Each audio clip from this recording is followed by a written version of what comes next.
आपको समझ आनी चाहिए कि इंडिया कितना लोगों के लिए इम्पोर्टेंट हो गया है। जहाँ पे जो है तरक्की पजीर ममालिक हैं शिरकत कर रहे हैं, मगर पाकिस्तान को कान तक जूं तक जो है आवाम को पता नहीं है कि आपके पड़ोस में क्या हो रहा है।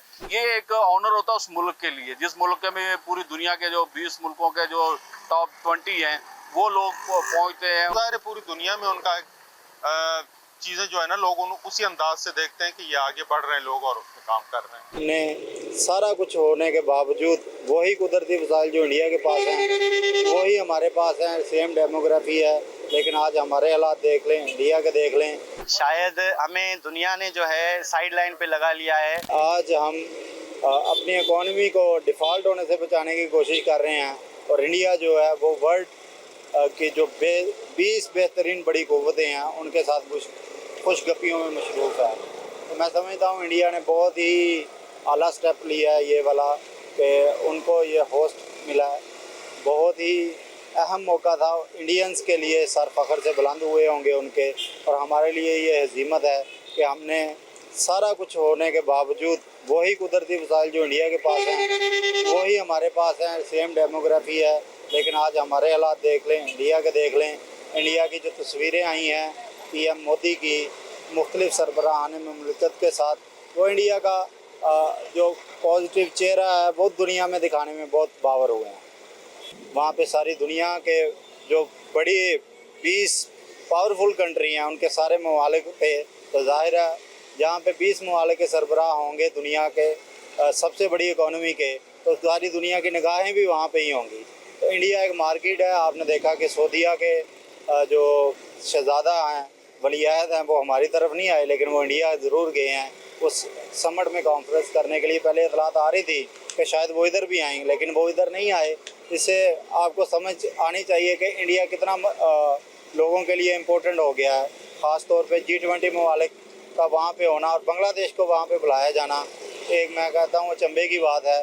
पाकिस्तान को मदऊ भी नहीं किया गया, और जैसे बिलावल को वहाँ पे बुलाया गया था इससे पहले, तो उनके साथ जो किया गया, उनको दहशतगर्द तक कहा गया और पूरी दुनिया को पैगाम दिया गया। बेशक वो एक सफारती लैंग्वेज नहीं थी, लेकिन फिर भी आप देखें कि उन्होंने इसको ना सिर्फ डिफेंड किया, बल्कि जो 780 थी कश्मीर को, उसको भी हटा दिया। उन्होंने बताया कि हमारा एक जुडिशल सिस्टम भी मजबूत है, हम दुनिया की सबसे बड़ी इकॉनमी बनने जा रहे हैं, दूसरी तीसरी, पहले पे अमेरिका, दूसरे पे चाइना, तीसरे पे इंडिया क्लेम कर रहा है कि हम आइंदा 5-10 सालों में वो अचीव कर लेंगे। इजराइल उनके पीछे है, इसमें कोई शक नहीं कि जितना भी मोदी के ख़िलाफ़ प्रोपेगेंडा था उसमें इजराइल का भी बुनियादी किरदार है। उनकी तरक्की में भी उन्होंने अमेरिका से भी फ़ायदे लिए हैं। और आप देखें नई जहतें खुल रही हैं, CPEC के अल्टरनेट चीज़ें आ रही हैं। आप देखना ये पड़ेगा कि पाकिस्तान ने 10 सालों में, हम गोल्डन जुबली तो मिला ली 10 साल पाकिस्तान ने CPEC के लिए, लेकिन उधर से हासिल क्या हुआ? सिवाय रोडों के, सिवाय हमें पुलों के कोई इन्वेस्टमेंट बड़ी नहीं आ सकी। लेकिन इंडिया UAE के साथ, सऊदी अरब के साथ और अमेरिका के साथ मिलके CPEC के मुकाबले में एक नया रूट लॉन्च करने जा रहा है। मैं समझता हूँ ये बहुत बड़ी कामयाबी है। अमेरिकन सदर गया, सऊदी अरब का शहजादा गया और इस तरह दूसरे सरबराह मुल्क आए तो पहली दफ़ा बड़े अरसे बाद आते हैं। तो ये एक ऑनर होता है उस मुल्क के लिए, जिस मुल्क में पूरी दुनिया के जो 20 मुल्कों के जो टॉप 20 हैं वो लोग पहुंचते हैं, और वो पहुंच के एक ऑनर तो होता है उसका। लेकिन देखिए, बहरहाल मैंने जिस तरह कहा कि मईशत के ऊपर फ़र्क तो आता है, ज़ाहिर बात, वो मैंने जैसा कि सौदे होते हैं तो उसका इंडिया को फ़ायदा तो होगा, ऐसा नहीं है कि नहीं उसको फ़ायदा होगा। इंडिया को बहुत फ़ायदा होगा और इसका फ़ायदा है उसको।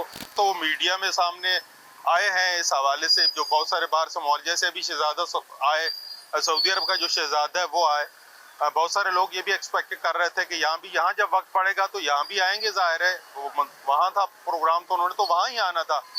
लेकिन मैं समझता हूँ कि पूरी दुनिया में जब इतनी बड़ी कॉन्फ्रेंसेस होती हैं जो माशी सतह पे हों, तो वो तो ज़ाहिर है पूरी दुनिया में उनका चीज़ें जो है ना, लोग उसी अंदाज से देखते हैं कि ये आगे बढ़ रहे हैं लोग और उसमें काम कर रहे हैं। लेकिन इसके बावजूद मैं समझता हूँ कि पाकिस्तान भी जो मौजूदा बहरान से हम गुजर रहे हैं, ये उसके लिए एक बहुत बड़ा चैलेंज बन जाएगा। पाकिस्तान बदकिस्मती से यही हो रहा है। 73 ईयर्स से 75 ईयर्स बोल रहे हैं आप, पाकिस्तान की जो हमारी फॉरेन पॉलिसी है वो उस पे जो है हम शायद नाकाम रहे हैं। इसी वजह से आपके पड़ोसी ममालिक में एक G20 की कॉन्फ्रेंस हो रही है, जहाँ पे जो है तरक्की पजीर ममालिक हैं शिरकत कर रहे हैं, मगर पाकिस्तान को कान तक जूं तक जो है आवाम को पता नहीं है कि आपके पड़ोस में क्या हो रहा है।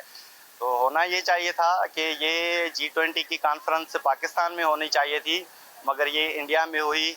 उसकी भी यही वजूहत हैं कि हमारी जो फॉरेन पॉलिसी है और जो लॉ एंड ऑर्डर सिचुएशन है पाकिस्तान में, तो हम बहुत पीछे चले गए हैं। अभी लास्ट 10 सालों में, 10 भी नहीं कहूँगा, एक 5-6 सालों में हम पाकिस्तान जो है इकनॉमी में और सिक्योरिटी के हवाले से बहुत पीछे चले गए हैं। शायद हमें दुनिया ने जो है साइड लाइन पे लगा लिया है